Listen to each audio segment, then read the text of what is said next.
और ऐसे में देखिए किस तरीके से अब ईवीएम खुलते हुए नजर आ रहे हैं। काउंटिंग सेंटर्स की ये तस्वीरें आपके सामने है। पोस्टल बैलेट के बाद अब घड़ी में 8:30 बजने को है और इसी 8:30 के साथ वो जो ईवीएम मशीनें हैं अब उनके खुलने का सिलसिला काउंटिंग सेंटर्स पर शुरू होता हुआ। ईवीएम खुला, ईवीएम में किस नेता की किस्मत का क्या फैसला होगा, दिल्ली के दिल में कौन फैसला होने वाला है। नंबर बदल गया है, आम आदमी पार्टी 10 पर है, बीजेपी प्लस 22 पर है। नजर बनाकर रखिए स्क्रीन पर क्योंकि यहां पर तेजी से अब मामला आगे पीछे का होगा क्योंकि अब ईवीएम जो है वो खुलना शुरू हो गए। अभी तक तो बात पोस्टल बैलेट पर थी और पोस्टल बैलेट में बीजेपी ने दुगनी की बढ़त आम आदमी पार्टी पर बनाई थी, लेकिन अब जब ईवीएम खुल रहा है तो फिर क्या होगा। बीजेपी अभी 22 पर है, आम आदमी पार्टी 10 पर है। पोस्टल बैलेट में बीजेपी को काफी बढ़त मिली है, दुगने की बढ़त बीजेपी को पोस्टल बैलेट में मिली है। ईवीएम खुल रहा है, ईवीएम में क्या होने वाला है, किसकी किस्मत का फैसला ईवीएम में किस रूप में सामने निकल कर आएगा। अभी तक पोस्टल बैलेट में आतिशी पीछे, अरविंद केजरीवाल पीछे, मनीष सिसोदिया पीछे। अब जब ईवीएम खुलेगा तो फिर क्या होगा आतिशी का, क्या होगा मनीष सिसोदिया का, क्या होगा अरविंद केजरीवाल का। क्या अरविंद केजरीवाल नई दिल्ली सीट हारने जा रहे हैं, इसी को लेकर कई तरीके के सवाल।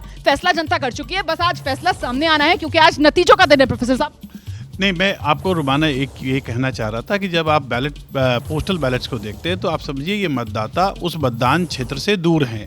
इसका मतलब वो परसेप्शन के आधार पर वोट करते हैं और परसेप्शन के बैटल में भारतीय जनता पार्टी आगे नजर आ रही थी। ये बड़ी बात आप कह रहे हैं, परसेप्शन में बीजेपी आगे नजर आ रही थी, लेकिन ग्राउंड पर क्या होगा। आकाशवाणी मालवीय नगर से बीजेपी के सतीश उपाध्याय आगे चल रहे हैं। बड़ी खबर है ये, मालवीय नगर से बीजेपी के सतीश उपाध्याय आगे चल रहे हैं। मतलब मालवीय नगर सोमनाथ भारती की सीट और सोमनाथ भारती जो लगातार 13, 15, 20 में इस सीट को जीते हैं वो पिछड़ रहे हैं। राजौरी गार्डन से बीजेपी के सिरसा आगे हो गए। मतलब धनवती चंदेला जो है वो आम आदमी पार्टी की पिछड़ रही है। और कुल मिलाकर आंकड़े पर नजर बनाकर रखिए, आम आदमी पार्टी 11 पर है, बीजेपी ने जबरदस्त बढ़त बना ली है। ईवीएम खुल गया है, बीजेपी प्लस 25 पर है।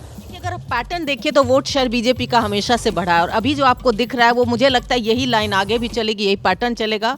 बीजेपी को एज दिख रहा है। मेघा एक और तरीका है ना ऐसे समझने का रुमाना, अगर आप कह रहे हैं कि postal ballot mostly service related people है, सर्विस रिलेटेड पीपल मतलब मध्यम वर्ग, अगर मध्यम वर्ग भर के भारतीय जनता पार्टी को इस तरीके की बढ़त दे रहा है तो आप समझिए दिल्ली में 40% ऑफ द इलेक्टोरेट मध्यम वर्ग है। वो किस तरफ वोट कर रहा है उसका संकेत यहाँ पर है। 67% दिल्ली के अंदर जो है वो मिडिल क्लास मतदाता है। देश में आंकड़ा 31% का है। फिलहाल राजौरी गार्डन से बीजेपी का मनजिंदर सिंह सिरसा 13 में भी सीट पर जीते थे, उन्होंने बढ़त बना ली है। मालवीय नगर से सतीश उपाध्याय को बीजेपी ने उतारा, वो सोमनाथ भारती को पछाड़ते हुए नजर आ रहे हैं। बादली से बीजेपी के दीपक चौधरी जो हैं उन्होंने अपनी बढ़त बना ली है। कोंडली से बीजेपी की प्रियंका गौतम जो हैं वो आगे चल रही हैं। और ये वो तमाम सीटें हैं जो पिछली बार आम आदमी पार्टी ने जीती थी। बीजेपी 26 पर पहुंच चुकी है, आम आदमी पार्टी 11 पर है। बीजेपी लगातार अपना फासला बढ़ाती हुई नजर आ रही है। मतलब जो पोस्टल बैलेट में हो रहा था अब तो लग रहा है ईवीएम में भी वही होता हुआ नजर आ रहा है।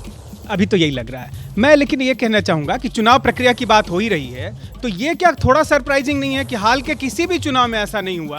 मैं जरा सा आपको रोकूंगी। शुरुआती रुझानों में बीजेपी बहुमत से 10 सीटों के फासले पर, आप जानते हैं दिल्ली में जादुई आंकड़ा बहुमत वाला 36 का है। बीजेपी 26 पर पहुंच चुकी है। 8:30 बज रहे हैं, शुरुआती रुझान है। शुरुआती रुझान में बीजेपी 10 सीटों के फासले पर बहुमत से। ओखला से बीजेपी आगे चल रही है। ये बड़ी खबर है, ओखला से बीजेपी आगे चल रही है। और ओखला जहां पर 60 से 70% मुस्लिम वोटर माना जाता है वहां पर भी बीजेपी को बढ़त। और देखिए जिस तरीके से एग्जिट पोल के आंकड़े सामने निकल कर आ रहे थे उसमें अलग अलग समुदाय को लेकर जो बात कही जा रही थी, तो इस बार मुस्लिम वोट भी करीब डबल डिजिट बीजेपी के खाते में गया है। आप यहाँ देखेंगे कि देखिए बल्ली मरान, ओखला और सीलमपुर 3 जगह से पोस्टल बैलेट में बीजेपी आगे दिख रही है। अगर ट्रेंड है तो फिर बीजेपी 50+ मान लीजिए। और 38 सीटों पे पोस्टल बैलेट्स के वोट काउंट हुए हैं। और ये बात अगर प्रफुल्ल श्रीवास्तव कह रहे हैं जो अभी तक 8:30 बजे से पहले तक सुबह 6 बजे से लगातार एज और एडवांटेज बीजेपी के मुकाबले आम आदमी पार्टी को बता रहे थे, तो मामला बदल रहा है। अपना ये कहना चाह रहा हूँ